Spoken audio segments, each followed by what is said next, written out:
Здравствуйте, товарищи!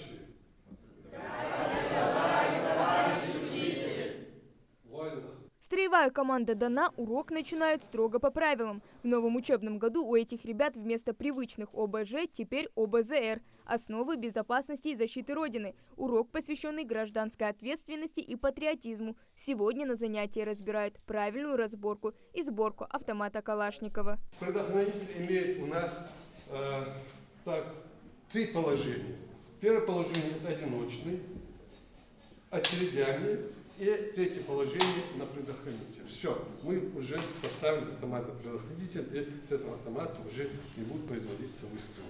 Тема интересная. Сегодня ее объясняет учитель. Но уже на следующем занятии, практическом, применить усвоенные знания учащимся предстоит уже в деле. Разборка и сборка автомата Калашникова требует определенной сноровки. Тут все дело в ловкости рук. Тут интересный момент.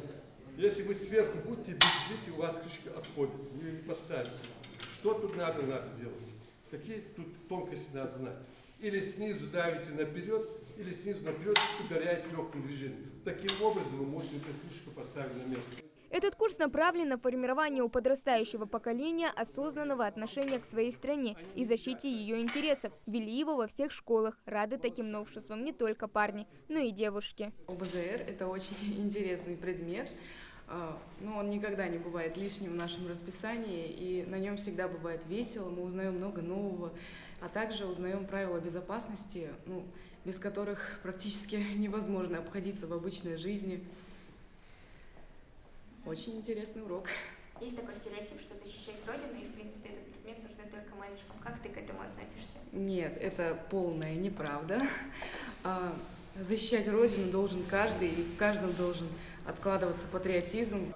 Уроки по основам безопасности и защиты Родины проводятся с 8 по 11 классы раз в неделю. Предусмотрены практические занятия, тренировки и даже выезды на учебные сборы. Новый предмет призван погрузить учащихся в вопросы национальной безопасности и защиты интересов нашей страны. В 8 классе они уже будут проходить раздел «Основы воинской службы».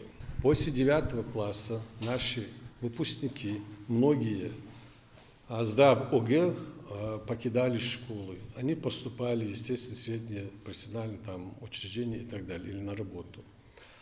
Так как в 10 классе они проходили только военнодело, при призыве в рядах российской армии, вот такие юноши, они не имели эти возможности изучить азы начальной военной подготовки. Новый курс не только связующее звено между школьным образованием и реалиями современной жизни, но и возможность воспитать у подрастающего поколения чувство ответственности за свою родину. В рамках этой дисциплины рассказывают о мероприятиях для защиты населения при ЧС, при угрозе конфликта, учат пользоваться средствами защиты, реагировать на сигналы. Для учащихся старших классов есть практические занятия по военно-медицинской, огневой и тактической подготовке. Сейчас в Миноборнауки проводятся работы для успешного внедрения этого курса. Уже разработали соответствующие учебные программы, методические материалы. Летом 125 учителей в регионе прошли специальные заочные курсы. И не только. У нас еще ездили учителя, ездили в Москву, ездили на курсы. 2 учителя были там, и они будут вести остальными эти курсы. Что нужно? Пока учебников нет, но говорят, будут учебники и будут оснащение кабинетов этих кабинетов. Нам необходимая сумма, 395 миллионов необходимо. Мы заложили эту сумму. Проект бюджета Минобразования на 2025 год.